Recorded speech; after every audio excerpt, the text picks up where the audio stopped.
Hello friends, welcome to Manan classes. अपन discuss करेंगे इस वीडियो के अंदर क्लास 10 मैथमेटिक्स एनसीईआरटी का चैप्टर नंबर 6 ट्रायंगल के बारे में। तो सबसे पहले अपन इस चैप्टर के इंट्रोडक्शन के बारे में डिस्कस करेंगे और उसके बाद अपन एक्सरसाइज डिस्कस करेंगे। ठीक है, तो देखिए सबसे फर्स्ट हेडिंग आपकी इसमें ट्रायंगल। सबसे पहले ट्रायंगल क्या होता है वो देखिए। ट्रायंगल ऐसा एक पॉलीगन जिसमें नंबर ऑफ साइड कितना, ऐसा एक पॉलीगन जिसमें नंबर ऑफ साइड कितनी हो, 3 हो, उस फिगर को मैं क्या बोलूंगा, ट्रायंगल कहेंगे। ठीक है, जिसमें नंबर ऑफ साइड 3 हो वो पॉलीगन आपका क्या कहलाएगा, ट्रायंगल कहलाएगा। अब इस चैप्टर के अंदर अपन डिस्कस करेंगे कि दो फिगर सिमिलर किस टाइप से होते हैं, यानी वो सिमिलर की डेफिनेशन क्या होती है। तो अपन 9th क्लास के अंदर पढ़ के आए हैं कॉन्ग्रेंसी के बारे में कि दो फिगर कॉन्ग्रेंट कब होंगे। तो मैं एक तरफ तो ले लेता हूं कॉन्ग्रेंट को,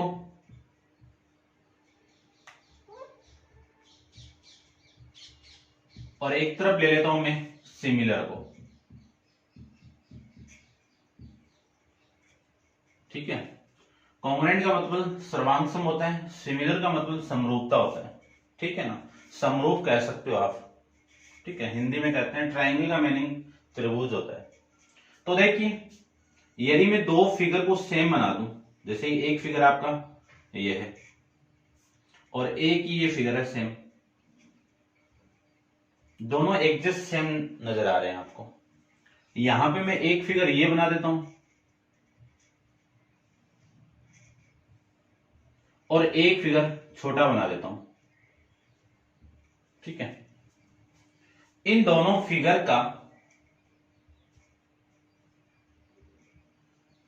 ये दोनों फिगर क्या आपके सेम शेप, और ये दोनों भी फिगर क्या आपके सेम शेप। ठीक है, एंड ये दोनों सेम लेंथ के, यानी ये वाली लेंथ इस लेंथ के इक्वल है, ये वाली लेंथ इस लेंथ के इक्वल है, ये वाली लेंथ इस लेंथ के इक्वल है, और ये वाली इसके इक्वल है। तो इनकी साइज भी क्या हो गई, सेम हो गई। तो मैं क्या लिख सकता हूं, इन दोनों में सेम शेप हो गया, और इसमें क्या हो जाएगा, एंड सेम साइज। इसमें क्या लिखूंगा, एंड बट, या फिर same shape but size not same. ठीक है, बट नॉट सेम साइज। देख लीजिए, एक बड़ा साइज का है और एक छोटा साइज का है। ठीक है, ये ध्यान देना आपको कि 9th क्लास में अपन कॉन्ग्रेंट के बारे में पढ़ के आए हैं कि ऐसे दो फिगर कॉन्ग्रेंट कब होंगे, जब उनका शेप सेम हो और उनकी साइज क्या हो, सेम हो, वो दोनों फिगर कॉन्ग्रेंट कहलाएंगे। यहां पर 10th क्लास में डिस्कस करेंगे सिमिलर के बारे में। ऐसे दो फिगर जिनका शेप तो सेम है, शेप यानी ये किस शेप में है, इसमें नंबर ऑफ साइड क्या आपका 4 है, तो ये क्वाड्रिलेटरल हो गया। चारों साइड इक्वल है तो कौन सा हो गया आपका, स्क्वायर हो जाएगा या फिर रोम्बस हो जाएगा। लेकिन एंगल 90 डिग्री कर दिया मैंने तो ये स्क्वायर शेप में है, ये भी स्क्वायर शेप में है, यानी इनका शेप तो स्क्वायर हो गया, बट इनकी साइज सेम नहीं है। क्यों नहीं है, क्योंकि ये बड़ी साइज है और ये इसकी लेंथ छोटी साइज में।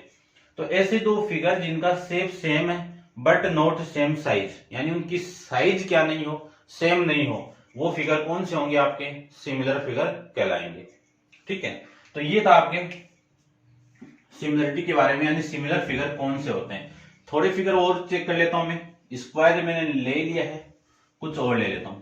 जैसे मैं एक सर्किल लूं, एक चीज आपको और ध्यान में रखना है कि क्या ध्यान में रखना है, इसी के अंदर आप लिख देना नोट के अंदर कि ऑल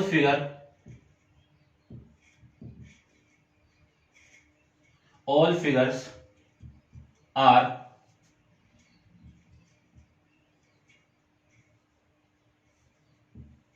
कॉन्ग्रेंट। देन वो फिगर क्या होंगे, सिमिलर भी होंगे। यानी जितने भी फिगर आपके कॉन्ग्रेंट है वो सारे के सारे आपके क्या होंगे, सिमिलर होंगे। बट नॉट नीड, यानी ये जरूरी नहीं है कि ऑल, या फिर द सिमिलर फिगर लिख देता हूं मैं, द सिमिलर फिगर हो, वो जरूरी नहीं है कि वो क्या हो, कॉन्ग्रेंट हो। तो नीड टू बी कॉन्ग्रेंट, कि नीड नॉट बी कॉन्ग्रेंट, ठीक है। ये जरूरी नहीं है कि वो सारे के सारे सिमिलर फिगर क्या नहीं हो सकते, कॉन्ग्रेंट नहीं होंगे, ठीक है ना। तो आपको ध्यान में ये रखना है कि जितने भी कॉन्ग्रेंट फिगर हैं वो सारे सिमिलर होते हैं, but similar figure not congruent, ठीक है, ये आपको ध्यान में रखना है। तो मैं कुछ फिगर की बात कर लेता हूं यहां पे। तो देखिए, सबसे पहले मैं सर्किल की बात करूं,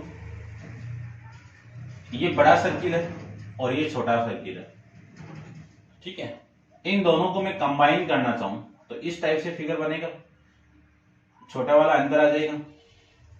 तो ये दोनों क्या है, सिमिलर फिगर, ठीक है। यानी बड़े वाले में छोटा पूरा पूरा समा जाए तो वो फिगर कौन सा होगा, सिमिलर होगा, ठीक है ना, क्योंकि सिर्फ सर्किल है, इसकी साइज बड़ी है, इसकी साइज छोटी है, ये सिमिलर होंगे, बट ये दोनों कभी भी कॉन्ग्रेंट नहीं होंगे, ठीक है। फिर मैं ट्रायंगल की बात करूं, ये बड़ा ट्रायंगल हो गया और ये छोटा ट्रायंगल हो गया, तो ये भी क्या होंगे, सिमिलर होगा। सिमिलर का साइन क्या होता है वो भी आपको ध्यान में रखना है, इस टाइप से ये दोनों फिगर क्या होंगे, सिमिलर, ठीक है ना। और कॉन्ग्रेंट का साइन क्या होता है, इस तरह से, ठीक है, ध्यान में रखना। देखना, मैं यदि इन दोनों ट्रायंगल की बात करूं, या मैं बाद में करता हूं इनको तो, ठीक है, या देख लीजिए पी क्यू आर, ये दोनों फिगर क्या है, कॉन्ग्रेंट है, सिमिलर है। तो मैं लिख सकता हूं triangle A B C congruent with triangle P Q R, ठीक है। यदि दो सिमिलर फिगर हैं तो इनके क्रॉसपोंडिंग पार्ट भी क्या होंगे, इक्वल होंगे। क्यों होंगे, बाई सीपीसीटी से, बाई सीपीएसटी से होगा, ठीक है। तो इसमें अपन यूज क्या करेंगे, सीपीएसटी से, ठीक है। इसकी फुल फॉर्म देखना, corresponding part of similar triangle, ठीक है। यदि मैं ऐसे बात करूं कि एक फिगर आपका ये है और एक ही फिगर आपका ये है, A B C P Q R, तो ये दोनों में कॉन्ग्रेंट कहूं तो क्या लिखेंगे, triangle A B C congruent with triangle P Q R, ये दोनों कॉन्ग्रेंट हो गए तो इनके क्रॉसपोंडिंग पार्ट क्या होंगे, इक्वल होंगे। तो वो किससे रिप्रेजेंट करेंगे अपन, सीपीसीटी से, सीपीसीटी से क्या लिखेंगे इसको, corresponding part of congruent triangle, और इसको क्या कहेंगे, यानी ये जो वैल्यू है एस वो सिमिलर को रिप्रेजेंट करता है, और इसमें ये वैल्यू है ये क्या कहलाएगा, ये कॉन्ग्रेंट को रिप्रेजेंट करता है, ठीक है ना। ये दोनों ही चीज आपकी सेम है। तो अपन सिमिलर के लिए अपन सीपीएसटी यूज करेंगे, कॉन्ग्रेंट के लिए अपन यूज कर चुके हैं 9th के अंदर क्या, सीपीसीटी से, ठीक है ना। अब देखिए दो क्वाड्रिलेटरल ले लेता हूं मैं,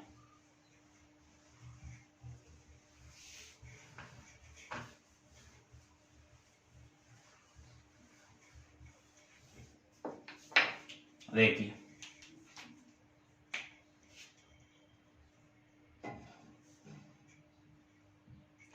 ये आपका ए बी सी और डी, और एक क्वाड्रिलेटरल में छोटा ले लेता हूं,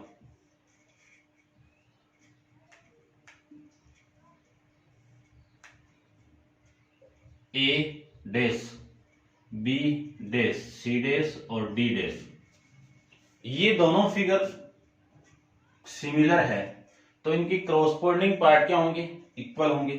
तो सबसे पहले मैं क्रॉसपोंडिंग एंगल की बात करूं कि इनके क्रॉसपोंडिंग एंगल, यानी ये वाला एंगल किसकी इक्वल, इस एंगल के इक्वल। दोनों फिगर यदि कॉन्ग्रेंट है तब की बात है, ठीक है। Both figure are congruent then, तो मैं लिख देता हूं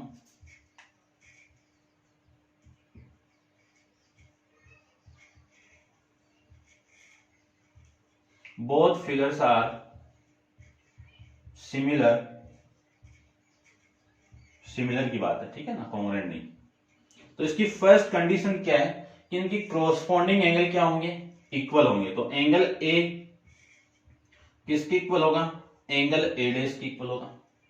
ये वाला एंगल और ये वाला एंगल आपस में इक्वल होगा, तो angle B equal to angle B dash होगा।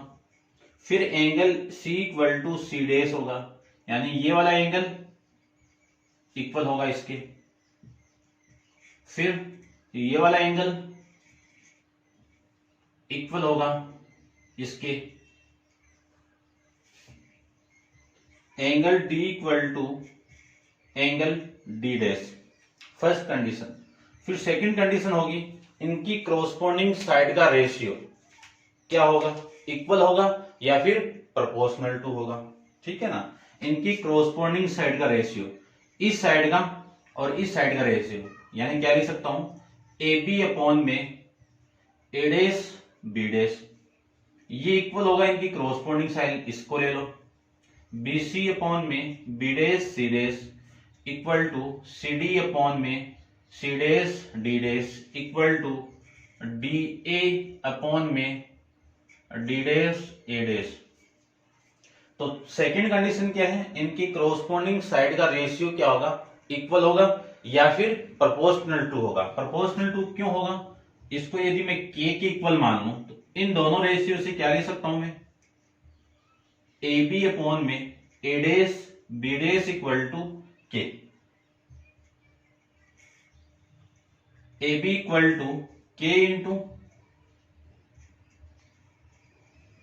ए dash B dash, K constant value है, तो A B proportional to A dash B dash, यानी इनकी कोरस्पॉन्डिंग साइड आपस में क्या होती है, इक्वल भी होती है, यानी साइड का रेशियो क्या होता है, इक्वल भी होता है और प्रोपोर्शनल टू भी होता है। तो ये दोनों आपको माइंड में रखना है, ठीक है। इतना था आपका 6.1 के इंट्रोडक्शन के बारे में। अब अपन डिस्कस करेंगे एक्सरसाइज 6.1 के यानी क्वेश्चन के बारे में। तो देखिए, सबसे फर्स्ट आपको क्वेश्चन के अंदर ब्लैंक फिल करना है। तो देखिए, सबसे फर्स्ट पार्ट को देखिए। सबसे फर्स्ट पार्ट की मैं बात करूं तो उसमें अपन बात करेंगे कि fill in the blank using the correct word given in the bracket, यानी आपको ब्लैंक को फिल करना है और ब्रैकेट के अंदर दो वर्ड दिए हैं, उनके लिए करेक्ट वैल्यू क्या होगी। तो इसके में फर्स्ट की बात करूं तो अगले ने ये बोला है कि ऑल सर्किल आर, जितने भी सर्किल हैं वो क्या हो सकते हैं, या तो सिमिलर हो सकते हैं या फिर कॉन्ग्रुएंट हो सकते हैं। ये दो कंडीशन दी हुई है कि जितने भी सर्किल है वो कौन सी कंडीशन पे डिपेंड करेगा, कॉन्ग्रुएंट होंगे या फिर सिमिलर होंगे। तो जितने भी सर्किल है, तो सर्किल तो दो टाइप से होते हैं, एक तो दोनों सर्किल सेम रेडियस के हो और एक इससे छोटी रेडियस का हो। तो ये ऑल फिगर कॉन्ग्रुएंट तो नहीं हो सकते, यानी जितने भी सर्किल वो कॉन्ग्रुएंट तो नहीं हो सकते क्योंकि छोटा और बड़ा भी आएगा, लेकिन इन दोनों को मैं क्या कर सकता हूं, सिमिलर कर सकता हूं। कॉन्ग्रुएंट हो जाए तो सिमिलर तो अपने आप ही हो जाएंगे, ठीक है। तो क्या हो जाएगा इसके अंदर, फर्स्ट के अंदर आपका सिमिलर। सेकंड की बात करूं तो सेकंड में आपको ये दिया हुआ कि ऑल स्क्वायर क्या होंगे, सिमिलर ही होंगे, ठीक है। सेकंड में भी आपका क्या हो जाएगा, सिमिलर होगा। इसके थर्ड की बात करूं तो थर्ड में ये बोला है कि ऑल ट्रायंगल आर सिमिलर, कि जितने भी ट्रायंगल है वो सिमिलर होंगे, नहीं हो सकते, ठीक है, क्योंकि ट्रायंगल 3 टाइप्स के होंगे, उनमें ओनली इक्विलैटरल ट्रायंगल क्या होगा आपका,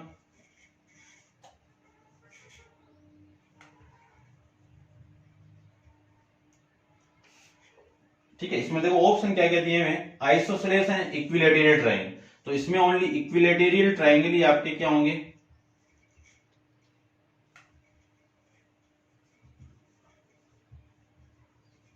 सिमिलर होंगे, आइसोसेलेस सिमिलर नहीं होंगे, ठीक है ना, ध्यान रखना कि वो भी देख लीजिए।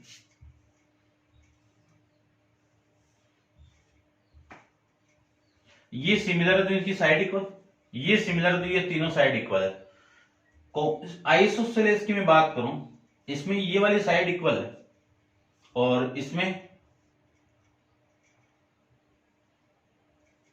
ये वाली साइड इक्वल है, तो ये सिमिलर होंगे क्या? नहीं हो सकते, ठीक है, ध्यान रखना। फिर इसका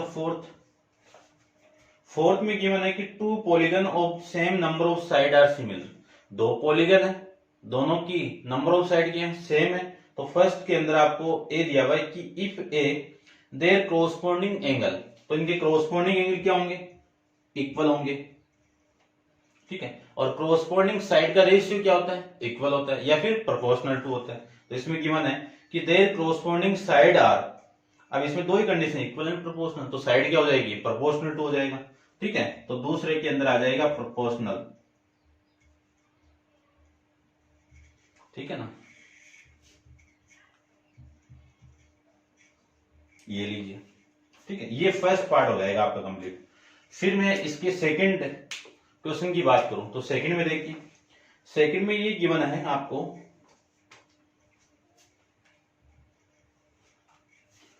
given two different example of the pair of first आपका सिमिलर फिगर,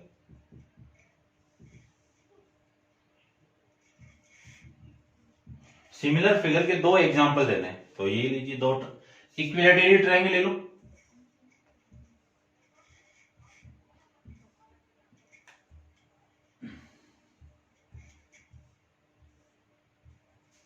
ये क्या है? दोनों सिमिलर है।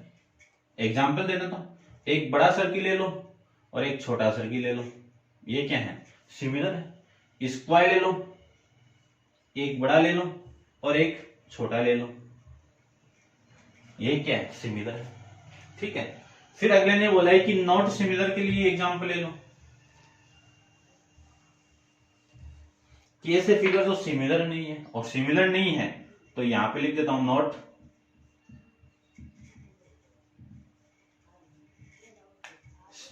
Similar figure. सिमिलर नहीं है तो एक सर्किल ले लो, एक ट्राइंगल ले लो, अब ये सिमिलर नहीं हो सकते कभी। ये फर्स्ट।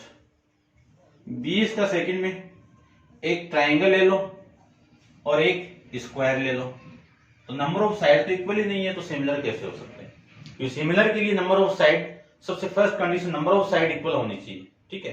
तो ये दोनों आपके सिमिलर नहीं हो सकते हैं, ठीक है। ये लीजिए, ये सेकंड क्वेश्चन। नेक्स्ट क्वेश्चन देखिए, क्वेश्चन नंबर 3 आपका फिगर आपको गिवन है। फिगर क्या है? आपको गिवन है। तो सबसे पहले मैं फिगर को ड्रॉ कर देता हूं।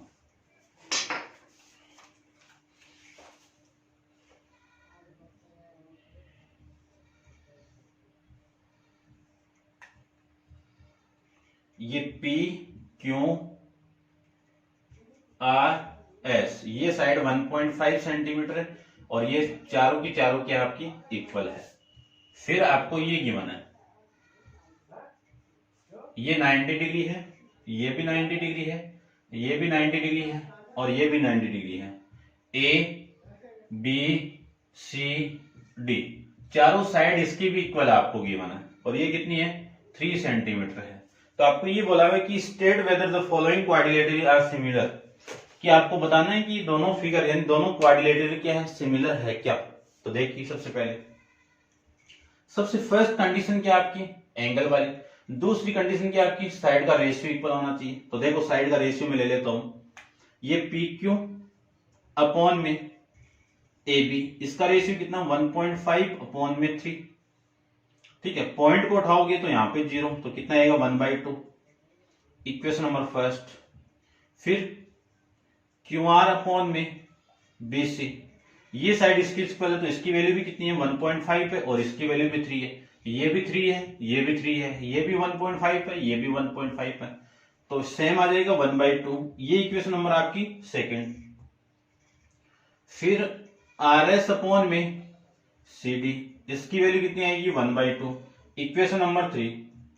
फिर SP अपॉन में DA, इसकी वैल्यू कितनी आएगी? 1/2, तो ये आ जाएगा आपका 4। अब देखो, इन चारों इक्वेशन से, equation first, second, third and fourth से, इनकी कोरस्पॉन्डिंग साइड का रेशियो यानी PQ अपॉन में AB equal to Q R upon में B C equal to R S upon में C D equal to S P upon में D A. इनका ratio कितना आ गया 1/2, यानी क्रॉसपोर्डिंग साइड का रेशियो इक्वल आ गया आपका। तो फर्स्ट कंडीशन तो वेरीफाइड हो गई। सेकंड कंडीशन क्या आपकी कि इनकी क्रॉसपोर्डिंग एंगल यानी क्रॉसपोर्डिंग एंगल का एंगल भी क्या होना चाहिए इक्वल। तो ये जो एंगल P है ये नॉट इक्वल टू ए के है। क्यों? ये तो 90 डिग्री हो गया लेकिन ये 90 से कम है। फिर मैं इसकी बात करूं angle Q equal not equal to angle B, फिर angle R not equal to angle C, फिर angle S not equal to angle D। ये कंडीशन आपकी इक्वल यानी वेरीफाइड नहीं हुई। तो इनकी क्रॉसपोर्डिंग साइड का रेशियो तो इक्वल है लेकिन इनकी corresponding angle is not equal. तो लिख देना आप कि corresponding angle not equal, then both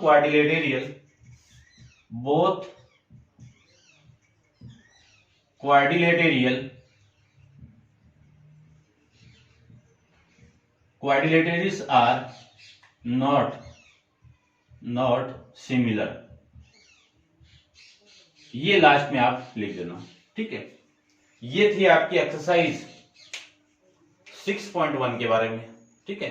6.2 exercise upon next video के अंदर डिस्कस करेंगे और उस 6.2 के अंदर बेसिक प्रोपोर्शनल यानी बेसिक प्रोपोर्शनल थ्योरम है वहां पे और उसका कॉन्वर्स गिवन है आपको, ठीक है। तो आपको उस थ्योरम का वीडियो का लिंक इसी वीडियो के डिस्क्रिप्शन बॉक्स के अंदर मिल जाएगा या फिर इस वीडियो की जो इस चैप्टर की प्लेलिस्ट के अंदर आपको वहां पे मिल जाएगा। तो आप उस बेसिक प्रोपोर्शनल टू थ्योरम के दो मेथड वहां पे गिवन है। बेसिक प्रोपोर्शनल थ्योरम को थेल्स थ्योरम भी अपन कहते हैं। तो वहां पे दो मेथड समझाए गए हैं, है ना, एक्सप्लेन किए गए हैं। दोनों मेथड आपको देखने और यहाँ पे मैं आपको दोबारा नहीं बताऊंगा, ठीक है ना। तो उस वीडियो को मैं इसी वीडियो की यानी इसी चैप्टर की प्लेलिस्ट के अंदर मैं अपलोड कर दूंगा, ठीक है ना। लिंक वहां पे शेयर कर दूंगा और इस वीडियो की डिस्क्रिप्शन बॉक्स के अंदर भी आप देख लीजिएगा या फिर नेक्स्ट जो एक्सरसाइज 6.2 है उसके वीडियो की डिस्क्रिप्शन बॉक्स के अंदर आपको मिल जाएगा, ठीक है। आज के लिए इतना ही। Thank you so much.